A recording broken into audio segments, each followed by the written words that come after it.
Hello po Master Jet, ang sabi po sa amin ng aming bookkeeper, sa July daw ang increase pero 1,500 lang naman daw. So, ito naman po tayo sa mga daw, no?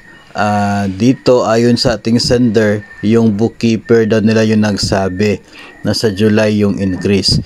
Siguro ngayong panahon na ito mga master ay mas mabuti po na yung isa sa isip po natin is to see the executive order is to believe, no? Kasi ang dami na pong mga lumalabas na mga sabi-sabi na ito daw yung magiging increase, ganitong halaga daw, ay wala naman po na ipakita na basihan, no? Siguro sa ngayon mga master, kahit nga po saan galing pa yung mga impormasyon na yan, mas mabuti po kung to see the executive order or the law is to believe. Parang ganoon na naman po yung maging motto natin sa ngayon.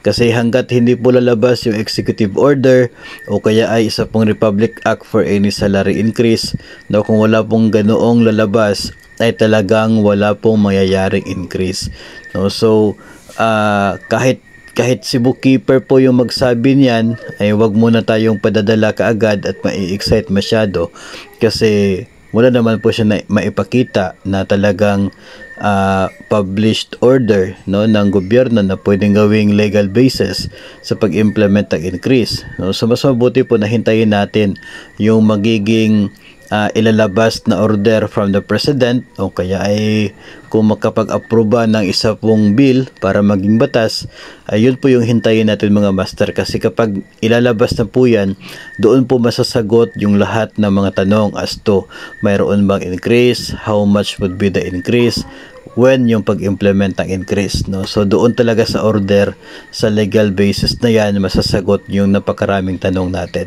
So wag muna nating kwentahin, no, yung mga sabi-sabi na ito raw yung increase. Wag muna po hanggat hindi lalabas yung executive order o kaya isang batas to give legality, no, and go signal sa kung ano man pong increase na talagang mayroong ibibigay sa atin if ever meron man po ngayong taong 2024.